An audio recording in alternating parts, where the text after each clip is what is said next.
seem like the type to love 'em, leave 'em, and disappear right after the song. So give me the night to show you, hold you, don't leave me out here dancing alone. Assalamualaikum warahmatullahi wabarakatuh. Di sini saya akan menjelaskan materi tentang masalah penelitian guna untuk memenuhi tugas mata kuliah metodologi penelitian dan penulisan karya ilmiah. Baik, di sini saya akan menjelaskan tentang identifikasi masalah penelitian. Penelitian dianggap penting dan dapat dilakukan jika terdapat permasalahan penelitian. Masalah diartikan sebagai suatu situasi di mana suatu fakta yang terjadi sudah menyimpang dari batas-batas toleransi yang diharapkan. Masalah penelitian juga dapat diartikan sebagai suatu persoalan atau kesenjangan yang mungkin dapat menuntun peneliti untuk mencari jawaban atau solusinya. Adanya kesenjangan tersebut menimbulkan pertanyaan lebih lanjut, yaitu mengapa kesenjangan terjadi, dan dari pertanyaan inilah permasalahan penelitian dapat dikembangkan. Dari uraian di atas dapat dirangkum bahwa adanya suatu kondisi problematik tertentu yang menandakan suatu penelitian dapat dikembangkan, yaitu yang pertama, adanya kesenjangan dari yang seharusnya atau teori maupun fakta empirik temuan penelitian terdahulu dengan kenyataan sekarang yang dihadapi. Yang kedua, yaitu dari kesenjangan tersebut dapat dikembangkan pertanyaan, mengapa kesenjangan itu terjadi? Dan yang ketiga, yaitu pertanyaan tersebut memungkinkan untuk dijawab dan jawabannya lebih dari satu kemungkinan. Adapun latar belakang suatu penelitian memiliki peranan. Yang pertama, yaitu menjelaskan situasi dan kondisi yang melatar belakangi terjadinya masalah tersebut. Nah, latar belakang penelitian berperan untuk menjelaskan situasi dan kondisi yang melatar belakangi terjadinya masalah yang akan diteliti. Ini berarti bahwa penelitian harus menyajikan informasi tentang konteks dan latar belakang masalah, termasuk faktor yang mempengaruhi terjadinya masalah tersebut. Yaitu contohnya, pada tahun 2020, Indonesia mengalami peningkatan jumlah pengangguran.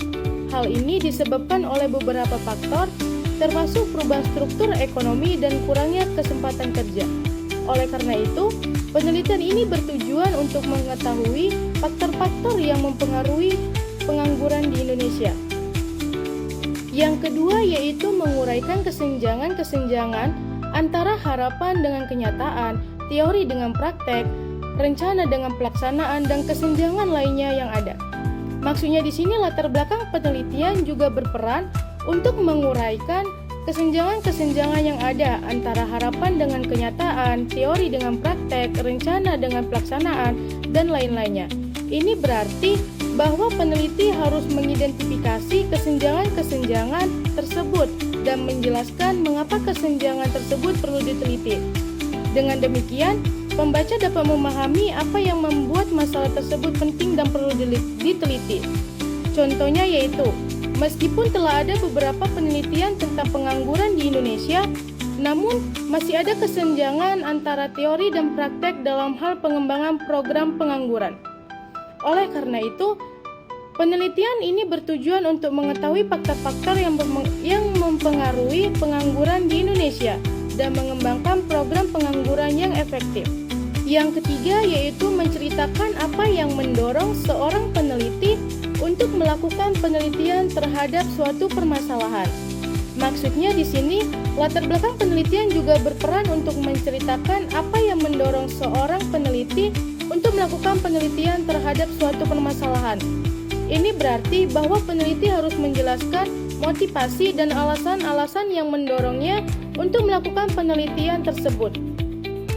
Ya, contohnya yaitu saya terdorong untuk melakukan penelitian tentang pengangguran di Indonesia karena saya memiliki pengalaman pribadi dengan pengangguran.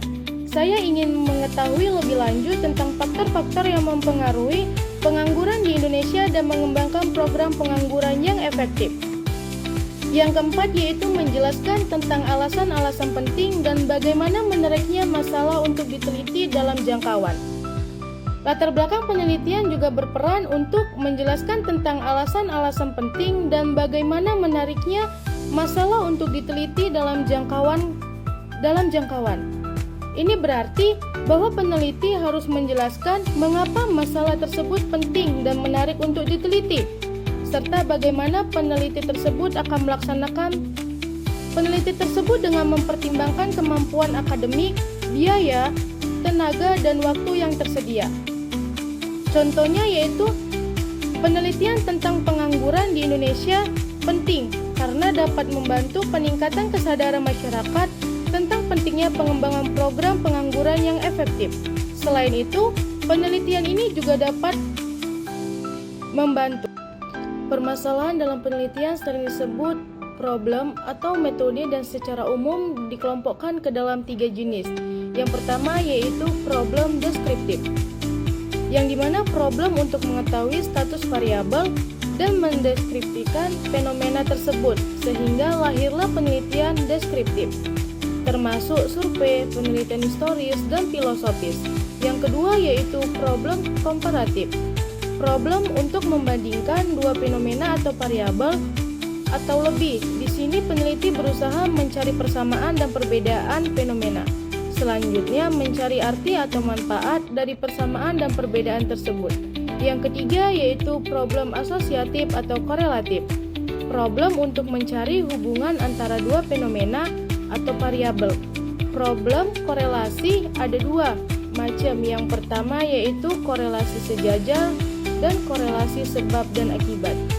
Masalah penelitian merupakan masalah atau isu yang menuntun pada keharusan dilaksanakannya penelitian tersebut. Masalah ini bisa muncul dari berbagai sumber. Ia bisa bersumber dari pengalaman yang pernah dirasakan peneliti dalam kehidupan pribadi ataupun tempat kerjanya. Ia juga bisa berasal dari perdebatan ekstensif dalam literatur. Ia juga bisa muncul dari perdebatan kebijakan di pemerintahan atau antara para eksekutif kenamaan. Intinya, sumber-sumber masalah penelitian bisa jadi sangat beragam. Permasalahan penelitian dapat digali, diidentifikasi, dan dikembangkan, antara lain dari yang pertama yaitu pengalaman pribadi. Setiap orang dapat mengidentifikasi secara unik masalah dari pengalaman pribadinya dalam keseharian. Juga pengalaman akademik selama belajar dan mengerjakan tugas ataupun laporan. Yang kedua yaitu lanjutan atau perluasan penelitian. Peneliti dapat mengambil permasalahan penelitian dari hasil penelitian sebelumnya yang biasanya tercantum pada saran untuk mengembangkan atau melanjutkan penelitian tersebut. Yang ketiga yaitu sumber kepustakaan, seperti buku teks, jurnal, laporan penelitian, membaca buku teks, jurnal maupun laporan penelitian. Selain dapat memperkaya khazanah pengetahuan, juga dapat dijadikan sebagai sumber bahan identifikasi masalah yang memberi rekomendasi untuk melakukan penelitian lanjutan. Yang keempat yaitu forum pertemuan ilmiah dan diskusi. Hasil pertemuan ilmiah dan diskusi dengan orang yang lebih berpengalaman atau para pakar di bidangnya dapat membuka wawasan dan pandangan lain untuk memperoleh identifikasi masalah yang direncanakan sebagai bahan untuk menyusun skripsi atau tesis.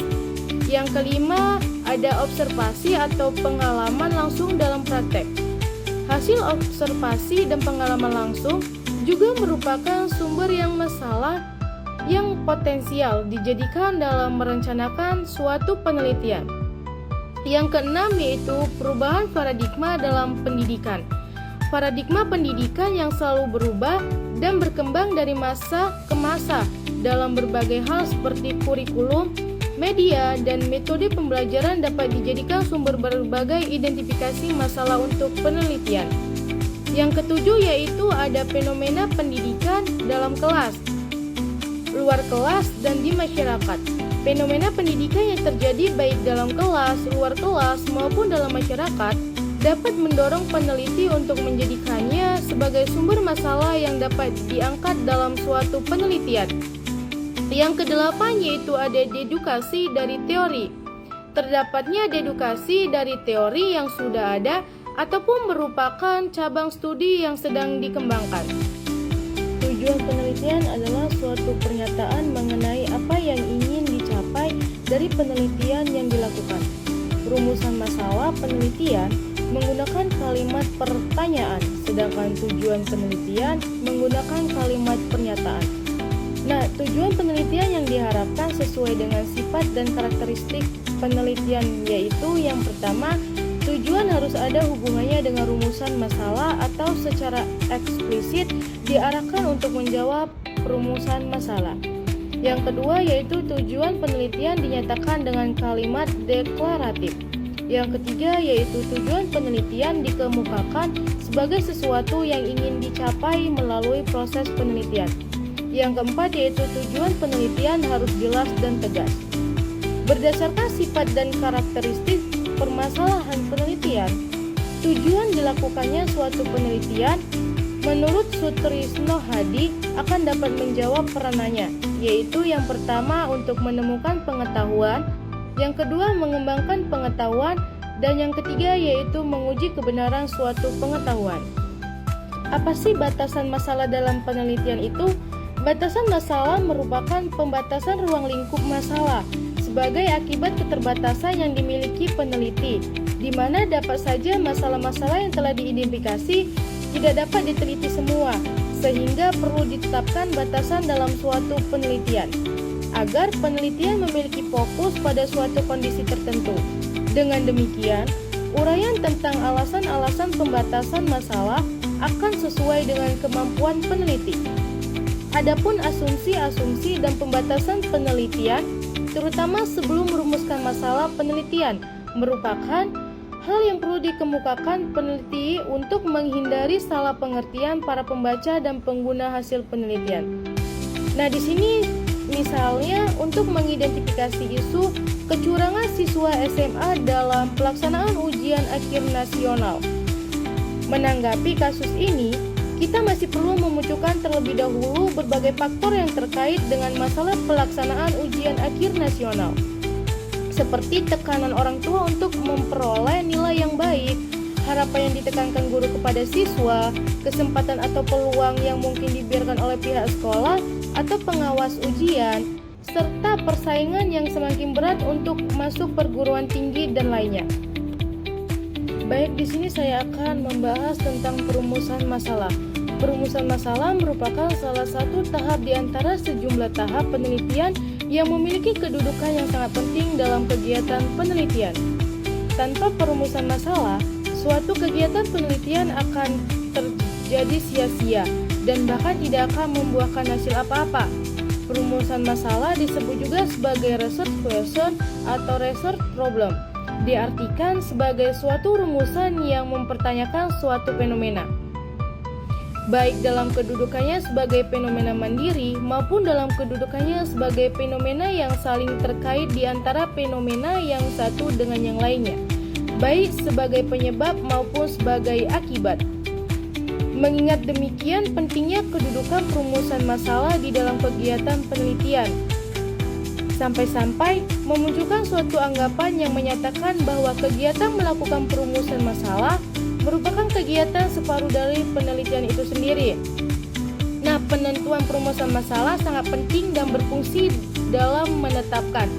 Yang pertama yaitu langkah awalnya untuk mengembangkan kerangka konsep. Yang kedua, konseptualisasi dan operasionalisasi. Yang ketiga yaitu desain penelitian. Yang keempat yaitu ada prediksi keberhasilan penelitian. Yang kelima ada memilih judul dan menuliskan tujuan penelitian. Dan yang keenam yaitu menilai orisinalitas studi vs plagiarisme. Dalam memilih masalah penelitian, sebaiknya peneliti harus yang pertama yaitu memastikan apakah masalah yang akan dipilih itu sudah atau akan ada jawabannya. Maksudnya di sini peneliti harus memastikan bahwa masalah yang dipilih belum memiliki jawaban yang jelas atau masih memerlukan penelitian lebih lanjut. Jika masalah tersebut sudah memiliki jawaban yang jelas, maka penelitian tersebut mungkin tidak perlu dilakukan. Yang kedua yaitu mempertimbangkan relevansinya. Mempertimbangkan relevansi masalah penelitian adalah langkah penting dalam memilih masalah penelitian. Peneliti harus memastikan bahwa masalah yang dipilih relevan dengan bidang ilmu yang sedang diteliti. Yang ketiga yaitu mempertimbangkan manfaat teoritisnya. Mempertimbangkan manfaat teoritis masalah penelitian adalah langkah penting dalam memilih masalah penelitian. Peneliti harus memastikan bahwa masalah yang dipilih memiliki potensi untuk mengembangkan teori atau konsep yang ada. Yang keempat yaitu mempertimbangkan aspek aktualitas masalah. Mempertimbangkan aspek aktualitas masalah penelitian adalah langkah penting dalam memilih masalah penelitian. Peneliti harus memastikan bahwa masalah yang dipilih aktual dan relevan dengan kebutuhan dan masalah yang ada di masyarakat saat ini. Dan yang terakhir yaitu mempertimbangkan jelajah atau wilayah. Pengembangan ilmu yang berkaitan mempertimbangkan jelajah atau wilayah. Pengembangan ilmu yang berkaitan dengan masalah penelitian adalah langkah penting dalam memilih masalah penelitian. Peneliti harus memastikan bahwa masalah yang dipilih memiliki potensi untuk mengembangkan ilmu pengetahuan dan teknologi, serta potensi untuk memberikan kontribusi pada perkembangan ilmu pengetahuan dan teknologi. Nah, berikut ini adalah penjelasan tentang kesalahan yang dilakukan oleh peneliti. Yang pertama yaitu peneliti mengumpulkan data tanpa rencana atau tujuan peneliti yang jelas. Kesalahan ini terjadi ketika peneliti mengumpulkan data tanpa memiliki rencana atau tujuan peneliti yang jelas. Hal ini dapat menyebabkan beberapa masalah, seperti yang pertama yaitu data yang dikumpulkan tidak relevan dengan tujuan penelitian. Yang kedua yaitu data yang dikumpulkan tidak cukup untuk menjawab pertanyaan penelitian. Yang ketiga yaitu penelitian menjadi tidak fokus dan tidak memiliki arah yang jelas. Untuk menghindari kesalahan ini, peneliti harus memiliki rencana dan tujuan penelitian yang jelas sebelum mengumpulkan data. Kesalahan yang kedua yaitu peneliti memperoleh sejumlah data dan berusaha untuk merumuskan masalah penelitian sesuai dengan data yang tersedia. Kesalahan ini terjadi ketika peneliti memperoleh sejumlah data dan kemudian berusaha untuk merumuskan masalah penelitian sesuai dengan data yang tersedia. Hal ini dapat menyebabkan beberapa masalah, seperti yang pertama yaitu masalah penelitian yang dirumuskan tidak relevan dengan tujuan penelitian. Yang kedua, masalah penelitian yang dirumuskan tidak memiliki dasar teori yang kuat. Yang ketiga, penelitian menjadi tidak fokus dan tidak memiliki arah yang jelas. Untuk menghindari kesalahan ini, peneliti harus memiliki masalah penelitian yang jelas dan relevan dengan tujuan penelitian sebelum mengumpulkan data. Kesalahan yang terakhir yaitu peneliti merumuskan masalah peneliti dalam bentuk terlalu umum dan ambigu sehingga menyulitkan interpretasi hasil dan pembuatan kesimpulan penelitian. Hal ini dapat menyebabkan beberapa masalah. Yang pertama yaitu masalah penelitian yang dirumuskan tidak memiliki batasan yang jelas. Yang kedua, masalah penelitian yang dirumuskan tidak memiliki variabel yang jelas. Yang ketiga yaitu interpretasi hasil penelitian menjadi sulit dan tidak jelas. Nah, di sini saya akan menjelaskan tentang judul penelitian. Apa sih judul penelitian itu? Judul penelitian merupakan bagian dicantumkan pada bagian paling awal penelitian. Namun, kenyataan yang sebenarnya, menurut logika penelitian dan penyusun suatu penelitian, seorang peneliti terlebih dahulu mengidentifikasi, menetapkan dan merumuskan permasalahan penelitian yang mungkin dan layak untuk diteliti. Sehingga penetapan judul penelitian akan memungkinkan untuk dilakukan setelah rumusan masalah penelitian itu diketahui. Masalah penelitian merupakan fokus perhatian awal dalam suatu penelitian. Demikian, masalah yang muncul dalam pikiran peneliti berdasarkan penelaah situasi yang meragukan atau a perplexing situation dapat dianggap sebagai titik sentral dari keseluruhan penelitian. Setelah merumuskan suatu masalah, peneliti dapat menetapkan hipotesis penelitian. Bentuk masalah dapat dikelompokkan ke dalam bentuk masalah deskriptif, komparatif, dan asosiatif. Hipotesis merupakan jawaban sementara terhadap masalah penelitian yang kebenarannya harus diuji secara empiris. Hipotesis menyatakan hubungan apa yang kita cari tahu atau ingin kita pelajari. Hipotesis adalah keterangan sementara dari hubungan fenomena-fenomena yang kompleks. Oleh karena itu, perumusan hipotesis menjadi sangat penting dalam sebuah penelitian. Hipotesis ada dua jenis, yaitu HO atau hipotesis nol, dapat dikatakan hipotesis ditolak. Hipotesis HO adalah hipotesis yang menyatakan bahwa tidak ada hubungan atau perbedaan yang signifikan antara variabel-variabel yang diteliti. Hipotesis ini juga dikenal sebagai hipotesis tidak ada efek atau tidak ada perbedaannya. Contohnya yaitu tidak ada perbedaan yang signifikan dalam hasil belajar siswa yang menggunakan metode pembelajaran A dan metode pembelajaran B. Biasanya hipotesis nol digunakan sebagai acuan untuk menentukan apakah hasil penelitian mendukung atau menolak hipotesis tersebut. Jika hasil penelitian menunjukkan bahwa tidak ada perbedaan atau hubungan yang signifikan, maka hipotesis nol diterima. Yang kedua ada hipotesis 1 atau hipotesis alternatif atau hipotesis yang diterima. Hipotesis alternatif adalah hipotesis yang menyatakan bahwa ada hubungan atau perbedaan yang signifikan antara variabel-variabel yang diteliti. Hipotesis ini juga dikenal sebagai hipotesis ada efek atau ada perbedaan. Contohnya, ada perbedaan yang signifikan dalam hasil belajar siswa yang menggunakan metode pembelajaran A dan metode pembelajaran B. Hipotesis alternatif digunakan sebagai hipotesis peneliti yang ingin dibuktikan. Jika hasil penelitian menunjukkan bahwa ada perbedaan atau hubungan yang signifikan, maka hipotesis alternatif diterima dan hipotesis nol ditolak.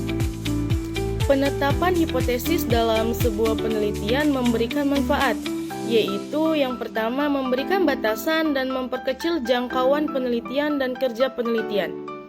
Maksudnya, ini berarti teori atau konsep yang digunakan dalam penelitian membantu menentukan batasan penelitian agar tidak terlalu luas atau tidak fokus.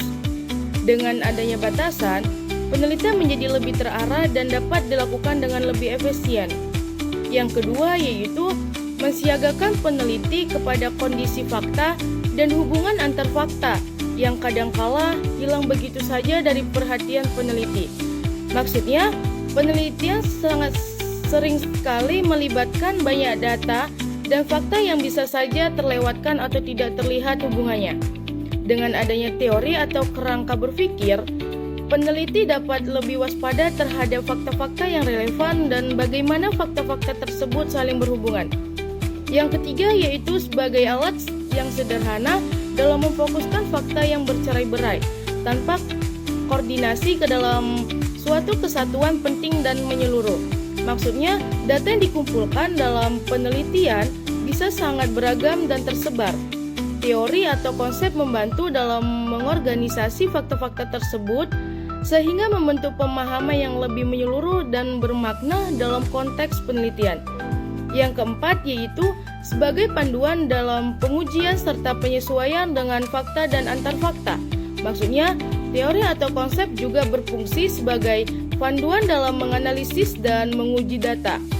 Dengan adanya teori, peneliti dapat melakukan verifikasi atau penyesuaian terhadap fakta yang ditemukan agar sesuai dengan kerangka penelitian yang digunakan.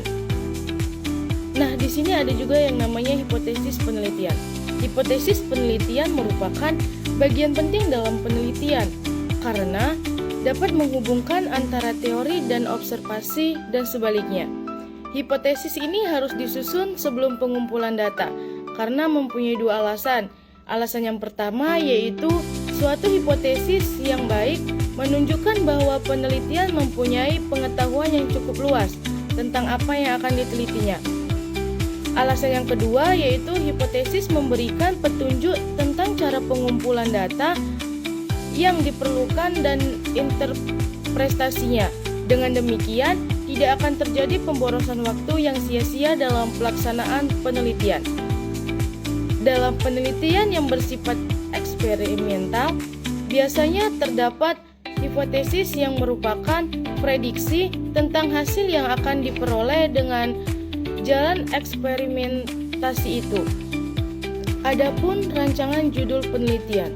Dalam penyajian laporan penelitian, judul yang ditempatkan pada bagian paling awal penelitian, dituliskan mengikuti pembatasan masalah yang ditetapkan. Judul mencerminkan topik dan isi dari penelitian. Oleh karena itu, judul penelitian tidak harga mati selama proses penyusunan proposal atau proses penelitian berlangsung.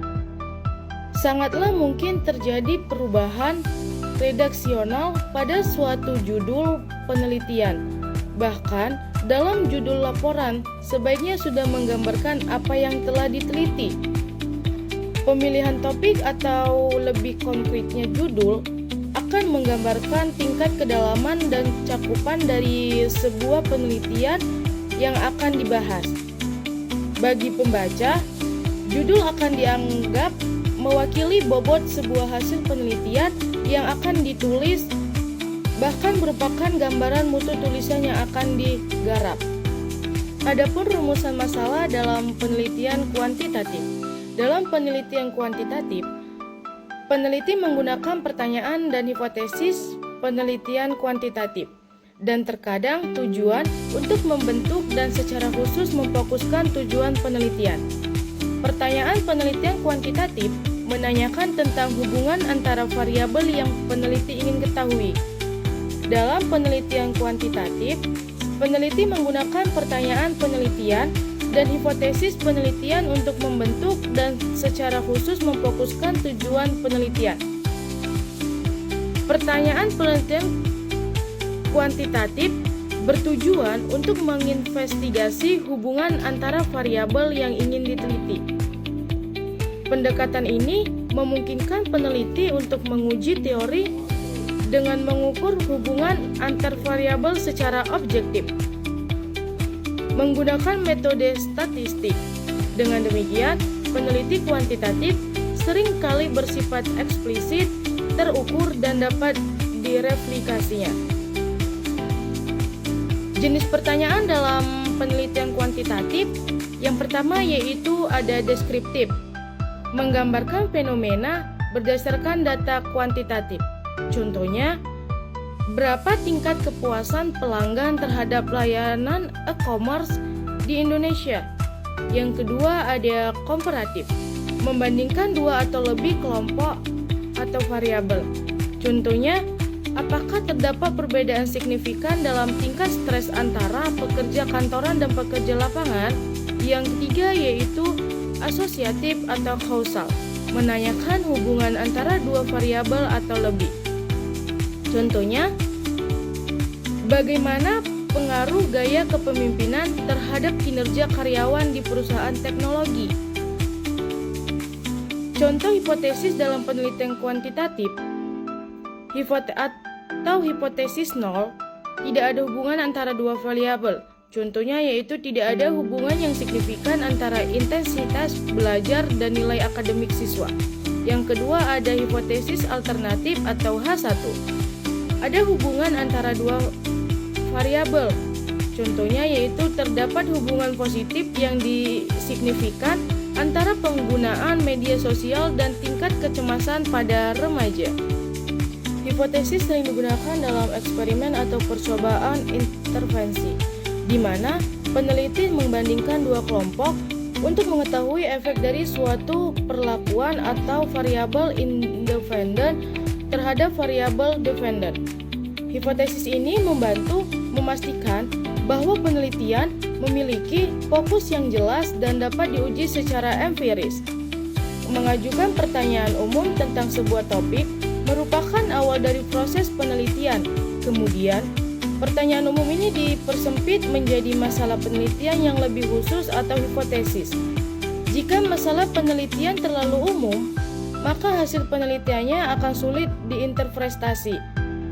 Lagi pula, peneliti tidak bisa berfokus pada satu permasalahan. Nah, penyempitan pertanyaan umum menjadi hipotesis. Proses penelitian dimulai dengan pertanyaan umum tentang suatu topik.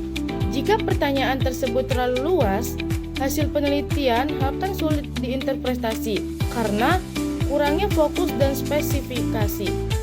Oleh karena itu, pertanyaan umum harus dipersempit menjadi masalah penelitian yang lebih spesifik atau hipotesis. Jika masalah penelitian terlalu luas, peneliti bisa menghadapi kesulitan dalam mengumpulkan dan menganalisis data, sehingga hasilnya kurang bermakna. Dengan membuat hipotesis yang spesifik, penelitian menjadi lebih terarah dan mudah diuji dengan metode ilmiah. Nah, di sini ada contoh penyempitan masalah penelitian. Yang pertama yaitu pertanyaan umum. Bagaimana faktor psikologis mempengaruhi kinerja siswa di sekolah? Pertanyaan ini terlalu luas karena mencakup banyak faktor psikologis. Nah, yang kedua yaitu masalah penelitian yang lebih spesifik. Contohnya, apakah tingkat stres akademik mempengaruhi terhadap prestasi belajar siswa SMA? Dan yang ketiga yaitu hipotesis penelitian. Ada HO atau hipotesis nol. Tidak ada hubungan yang signifikan antara tingkat stres akademik dan prestasi belajar siswa SMA. Yang kedua ada H1 atau hipotesis alternatif. Terdapat hubungan negatif yang signifikan antara tingkat stres akademik dan prestasi belajar siswa SMA. Contoh eksperimen dengan hipotesisnya yaitu jika peneliti ingin menguji efek metode belajar terhadap hasil ujian, pertanyaan umumnya yaitu bagaimana cara meningkatkan hasil ujian siswa. Masalah penelitian yang lebih spesifiknya yaitu apakah belajar aktif lebih efektif dibandingkan metode ceramah dalam meningkatkan hasil ujian siswa. Hipotesisnya yaitu HO-nya tidak ada perbedaan signifikan antara metode belajar aktif dan metode ceramah terhadap hasil ujian. H1-nya yaitu siswa yang belajar dengan metode belajar aktif memiliki hasil ujian yang lebih tinggi dibandingkan siswa yang belajar dengan metode ceramah.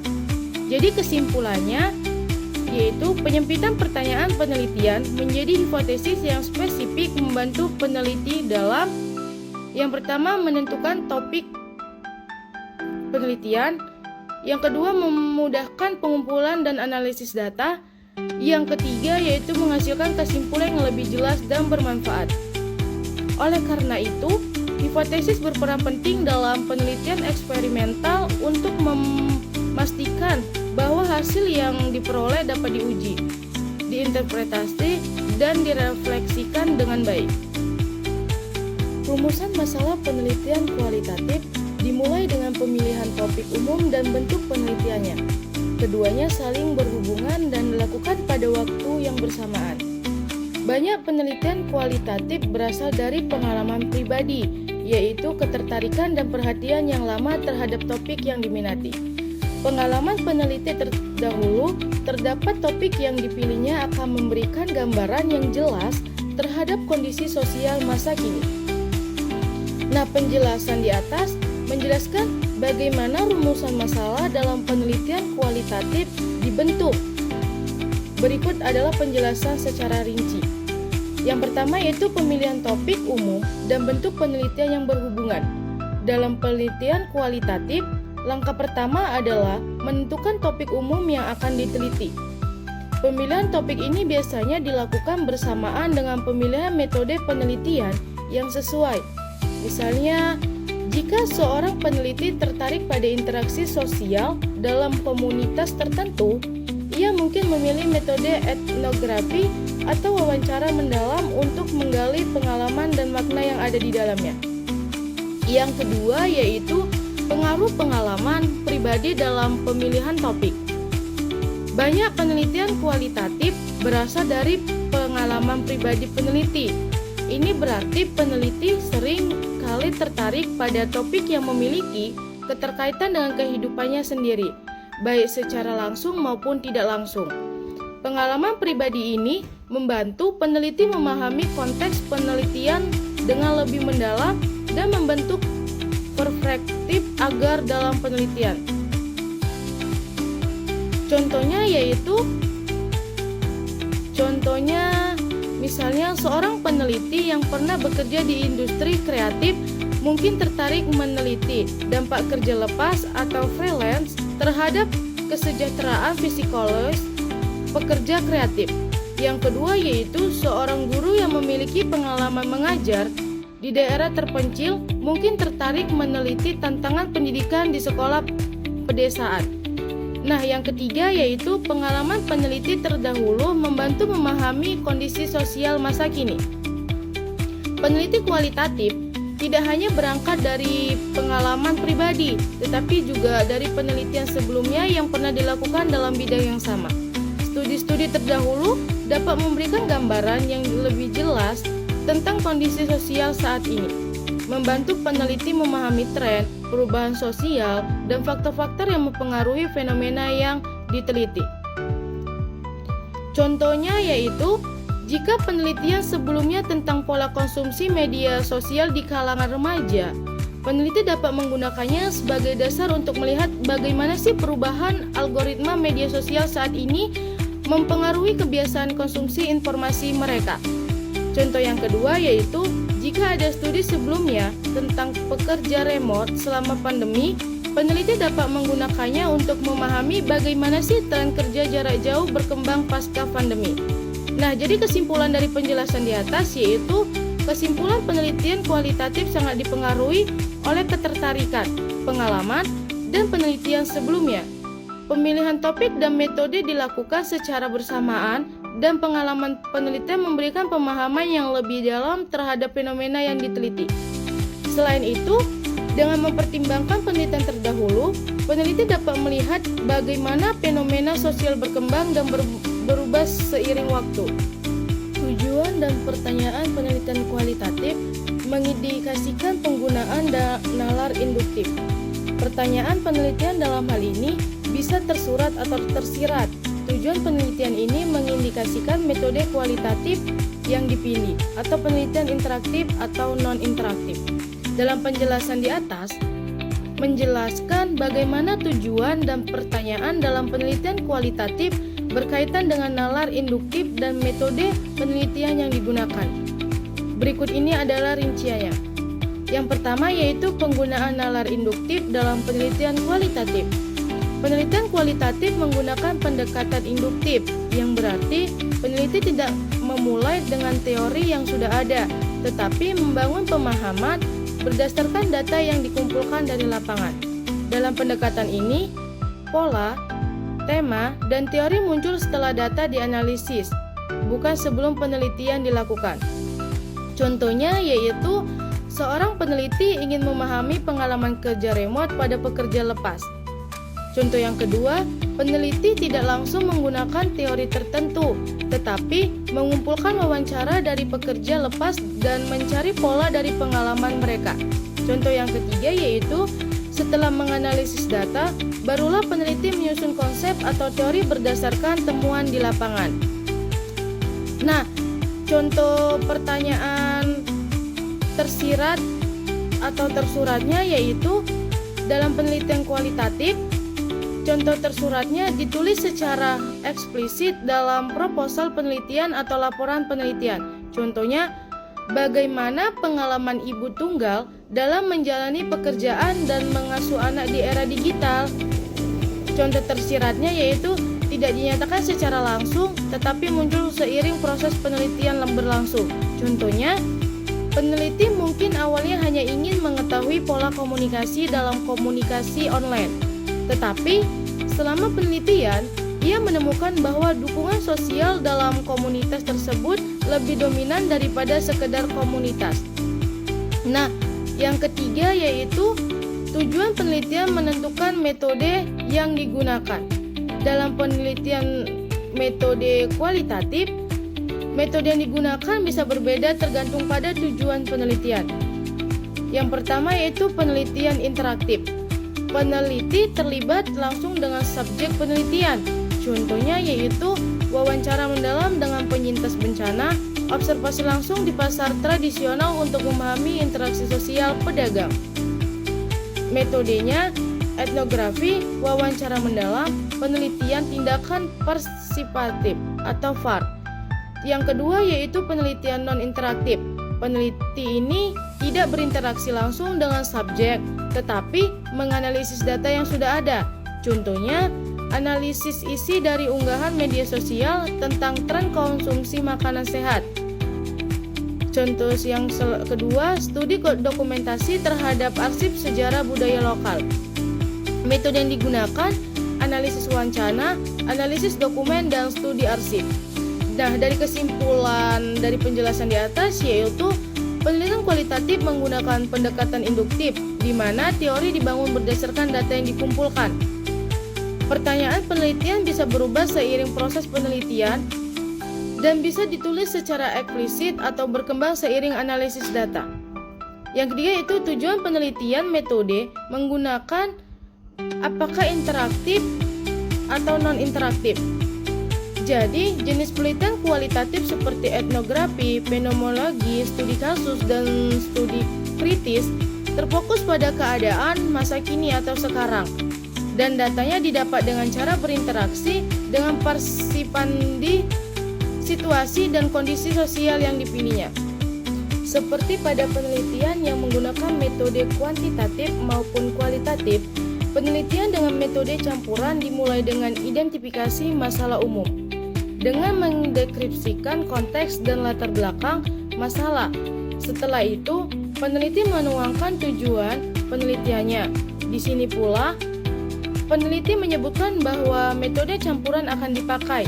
Selain itu, bisa juga masalah penelitian baru disajikan dengan jelas secara melakukan kajian pustaka. Masalah penelitian yang baik mengisyaratkan desain, dan masalah penelitian harus disajikan sedemikian rupa sehingga konsisten dengan metode yang akan digunakan. Karena menggunakan metode campuran, maka penekanan metode harus juga dipertegas, apakah kualitatif atau kuantitatif yang diprioritaskan atau keduanya menjadi prioritas.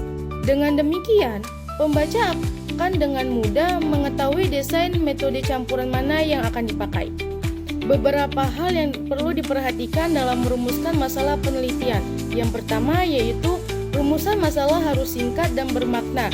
Masalah perlu dirumuskan dengan singkat dan padat, tidak berbelit-belit yang dapat membingungkan pembaca. Yang kedua yaitu masalah dirumuskan dengan kalimat yang pendek tapi bermakna. Yang kedua yaitu rumusan masalah hendaknya dalam bentuk kalimat tanya akan lebih tepat apabila dirumuskan dalam bentuk kalimat pertanyaan, bukan kalimat pernyataan. Rumusan selanjutnya yaitu rumusan masalah hendaknya jelas dan konkret. Rumusan masalah yang jelas dan konkret akan memungkinkan peneliti secara eksplisit dapat menjawab pertanyaan-pertanyaan. Apa yang akan diselidiki, siapa yang akan diselidiki, mengapa diselidiki, bagaimana pelaksanaannya, bagaimana melakukannya, dan apa tujuan yang diharapkan. Baru rumusan yang selanjutnya yaitu masalah hendaknya dirumuskan secara operasional. Sifat operasional dari rumusan masalah akan dapat memungkinkan peneliti memahami variabel-variabel dan sub-subvariabel yang ada dalam penelitian dan bagaimana mengukurnya. Rumusan masalah yang selanjutnya yaitu rumusan masalah hendaknya mampu memberi petunjuk tentang memungkinkannya pengumpulan data di lapangan untuk menjawab pertanyaan-pertanyaan yang terkandung dalam masalah penelitian tersebut. Perumusan yang terakhir yaitu perumusan masalah haruslah dibatasi lingkupnya sehingga memungkinkan penarikan simpulan yang tegas. Kalau disertai rumusan masalah yang bersifat umum, hendaknya disertai penjabaran-penjabaran yang spesifik dan operasional. Baik, di sini saya akan menjelaskan tentang apa sih pembatasan masalah itu. Batasan masalah adalah ruang lingkup masalah atau membatasi ruang lingkup masalah yang terlalu luas atau lebar, sehingga penelitian lebih bisa fokus untuk dilakukan. Hal ini dilakukan agar pembahasan tidak terlalu luas kepada aspek-aspek yang jauh dari relevan, sehingga penelitian bisa lebih fokus untuk dilakukan. Dari sekian banyak masalah tersebut, dipilihlah satu atau dua masalah yang akan dipermasalahkan. Tentu yang akan diteliti atau lazim disebut dengan batasan masalah. Batasan masalah jadinya berarti pemilihan satu atau dua masalah dari beberapa masalah yang sudah teridentifikasi. Batasan masalah itu dalam arti lain sebenarnya menegaskan atau memperjelas yang menjadi masalah. Dengan kata lain, merumuskan pengertian dan menegaskan dengan dukungan data-data hasil penelitian pendahuluan seperti apa sosok masalah tersebut. Misal, Jika yang dipilih mengenai prestasi kerja karyawan yang rendah, dipaparkanlah atau dideskripsikanlah kerendahan prestasi kerja itu seperti apa. Misalnya kehadiran kerja seberapa rendah, keseriusan kerja seberapa rendah, kualitas hasil kerja seberapa rendah, dan kualitas kerja seberapa rendah. Baik, di sini saya akan menjelaskan tentang apa sih teori. Teori adalah serangkaian asumsi, konsep, konstruk, dan proposisi untuk menerangkan suatu fenomena sosial secara sistematis dengan cara merumuskan hubungan antar konsep. Teori menunjukkan hubungan antara fakta-fakta. Teori menyusun fakta-fakta dalam bentuk yang sistematis sehingga dapat dipahami. Bentuk teori dapat berupa serangkaian hipotesa, pernyataan logis, jika, maka, atau model visual. Bentuk presentasi teori menunjukkan urutan sebab musibah. Variabel-variabel Hopkins menyajikan teorinya sebagai serangkaian hipotesa. Para ahli ilmu pengetahuan secara sistematis membangun teori dan mengetesnya untuk mengetahui internal konsistensi dan aspek-aspek subjektifnya dengan data-data empirik. Demikianlah presentasi yang dapat saya sampaikan kali ini. Semoga materi yang telah dipaparkan bermanfaat dan dapat menambah wawasan bagi kita semua. Saya mengucapkan terima kasih atas perhatiannya kepada teman-teman. Saya Rindi Mailinda Fitri dengan NPM 22012119 mengucapkan salam sukses untuk kita semua. Saya akhiri dengan wabillahi taufiq walhidayah. Wassalamualaikum warahmatullahi wabarakatuh.